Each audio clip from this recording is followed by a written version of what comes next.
But we also have to understand that it's like a car. The tires have its own function. The steering wheel has its own function. The engine has its own function. Everybody should understand their place in the scheme of things.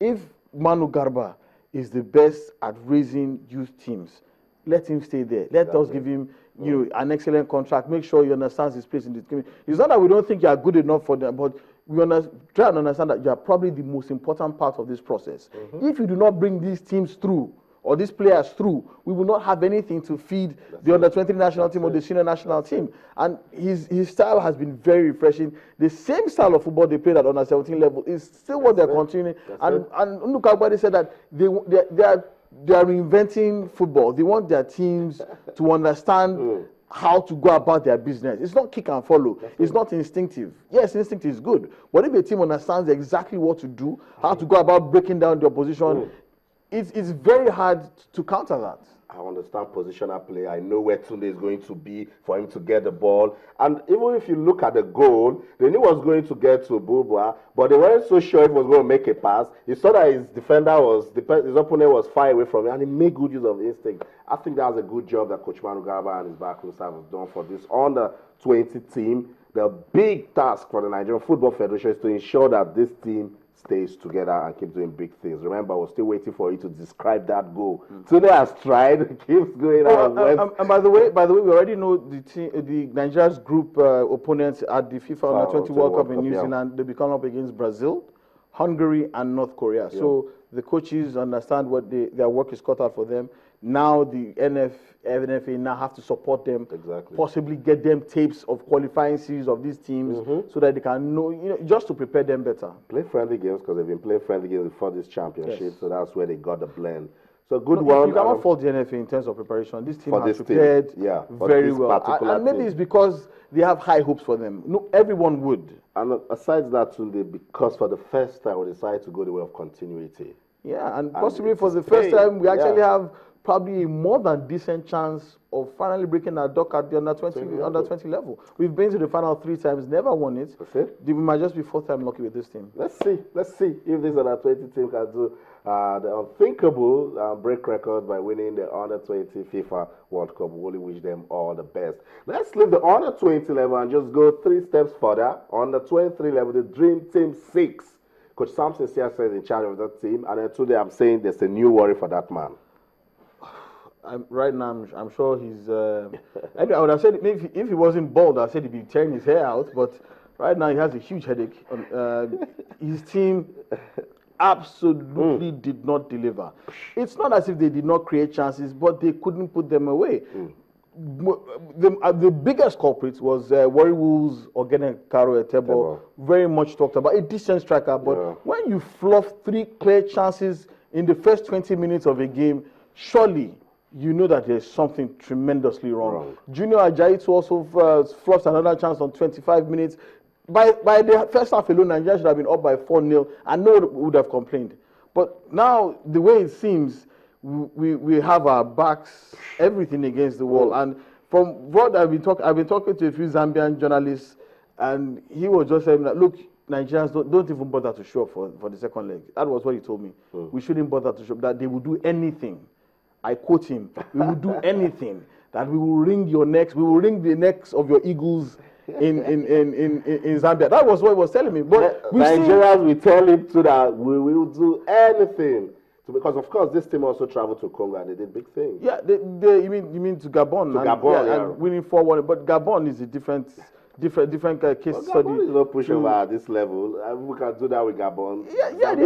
Neither is Zambia. But we made the task difficult, but not impossible. Yeah. We've made it extremely difficult by not winning.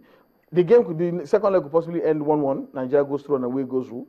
Nigeria could possibly win, or Nigeria could possibly lose. Those are the 3 possible outcomes. It now depends on how hard Samson Siasia and his team will have to work in order to get the desired result. I'm just hoping that the NFA and Samson Siasia will not press the panic button. This team is not a bad team. Yeah. Yes, considering the time that Siasia even used in putting them together. It's not a bad team. Let's remember it built from scratch. It's not a bad team. I'm just hoping that they won't start pressing the panic button and start bringing the Kelechi Iheanachos and all the foreign-based players who haven't been part of or this even team. the other 20 players. Yeah, this team is good enough to get a result in Lusaka. I still believe strongly in this team. I believe strongly in the abilities of Samson Siasia as a good coach. So I don't want anyone to panic just yet.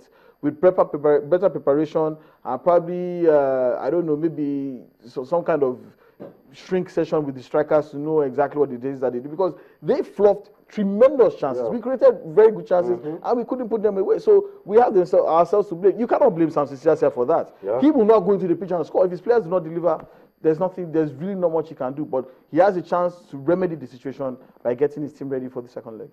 That's it. We're waiting for that second leg to be played in 2 weeks' time, right there in Lusaka. The Dream Team 6 had all the opportunities, as Tony said, to kill it in Abuja, but they didn't. So let's see if they can do it away from home. I'll leave in the Dream Team 6 now. Talk about the Super Falcons. Yes, that team, they always make us smile. They're also looking for a ticket to the All Africa Games. Coach Edwin Okon's team traveled to Mali. They didn't win, but they didn't lose. And today with this ladies return leg, you want to say, easy? Oh well, yeah, you know the Super Falcons are. I mean, they are probably without a shade of doubt, they are the biggest and best, most successful women's national team in Africa. So I'm sure the Malians themselves would have been pleased with a draw. I mean, not getting beat at home by the champions of Africa is some kind of consolation in itself.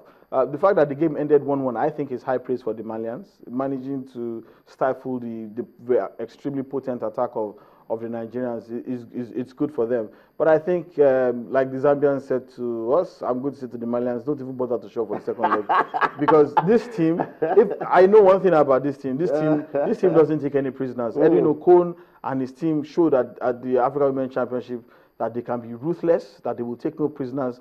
And the fact that it even ended in a draw is, I think this team feels somewhat slighted. But that's no disrespect to Mali. They are decent, growing in leaps and bounds in the women's game, but they are light years apart in terms of quality. So Mali should just just save themselves the trouble and not bother to show up.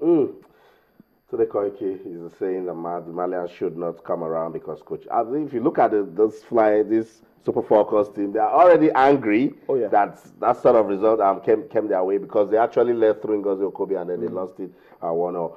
But today again, it's football. Anything can happen. Anything can happen. Yeah, I do agree. I've seen was a game in the Bundesliga where one team had 4 shots on goal, they scored 3 times. Another team has 15 shots on goal, they didn't score a single one. But if you saw the scoreline, you think that the other team totally decimated, but it didn't. It wasn't exactly how it played out. One team just took their chances and won. The other team couldn't convert a single chance out of 15. So anything can possibly happen. But I mean, it's really difficult to see how, it's not impossible, but Edwin Okon is a very astute coach. He never takes anything for granted. He's always making sure that his teams are well drilled to an inch of perfection. And, the Malians have to play a superwoman game. An unbelievable game. A superwoman, a superhuman game to get a result in Nigeria here. Today, I must thank you for doing this segment with us. We'll bring you back again. It's Sports Tonight on Channels Television. So much to talk about, but we're just trying to see how we can put it together, because, of course, it's an action-packed world of sports. Keep sending those tweets. We'll see those messages. We'll read them on the show. But let's go on a quick break now. When we come back, athletics will get our attention. If you want to talk about athletes that have done so well for this country in the 100 and 200 meters, talk about sprints. Francis Obikwelu is one name you will not miss out. He's with us in the studio. Tell us why he left the country for Portugal. So much to talk about. Stay.